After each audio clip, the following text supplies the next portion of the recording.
আউযুবিল্লাহি মিনাশ শাইতানির রাজিম বিসমিল্লাহির রহমানির রহিম। ফেসবুক বন্ধুরা, তোমরা সবাই কেমন আছো? আশা করি সবাই ভালো আছো। আজ আপনাদের সাথে আমি একটা সত্য ঘটনা শেয়ার করব। একটা ছোট্ট একটা ফ্যামিলির ঘটনা আপনাদেরকে একটু শেয়ার করবো।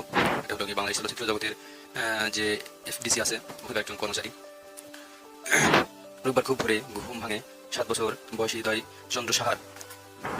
ভোরের আলো ফোটার পর মায়ের সঙ্গে সাভার থেকে ঢাকার উদ্দেশ্যে রওনা হয়। গন্তব্য বাবার কর্মস্থল বাংলাদেশ চলচ্চিত্র উন্নয়ন কর্পোরেশন, বিএফডিসি। এখানে এর আগে অনেক আসা হলেও এবার হৃদয় এসেছে বাবাকে ছাড়াই। এফডিসির সাবেক পরিচ্ছন্নতা কর্মী প্রয়াত অধীর চন্দ্র সাহার অবসর ভাতার চেক নিয়ে মায়ের সঙ্গে তার আসা। বিএফডিসির 23 জন কর্মকর্তা ও কর্মচারীর অবসর ভাতার চেক হস্তান্তর করা হয় আজ রোববার। এর মধ্যে দিয়ে বাবার কর্মস্থল বিএফডিসির সঙ্গে লেনদেন শেষ হয় হৃদয়ের পরিবারের। প্রায় 24 বছর ধরে বিএফডিসিতে পরিচ্ছন্নতা কর্মী হিসেবে চাকরি করেছেন অধীর চন্দ্র সাহা। 2023 সালে ক্যান্সারে মারা যান তিনি।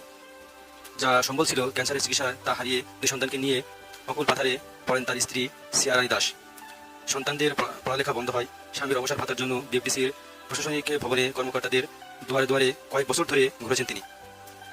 এর মধ্যে বিএফডিসির ব্যবস্থাপনা পরিচালক বদলেছে 3 দফায়, কিন্তু স্বামীর অবসর ভাতা পাননি সিয়ারানী। আজ তার অপেক্ষার প্রহর ফুরায়। বিএফডিসি থেকে স্বামীর পাওনা টাকা সমপরিমাণ অর্থের চেয়ে বুঝে পান তিনি। কথা শুনলে অনেক ভালো লাগলো, কারণ যেহেতু অনেকদিন যাবৎ সে সেখানে কর্মরত অবস্থায় ছিল। আমি গুগলে এই নিউজটা পাওয়ার পরে ভাবলাম যে আসলে খুবই একটা খারাপ অবস্থা ছিল এই ফ্যামিলির। সে চেকটা পেয়ে অনেক আনন্দিত এবং তার ফ্যামিলির সদস্যরা ভালোভাবে জীবনযাপন করতে পারবে। আশা করি সবাই ভালো থাকবেন।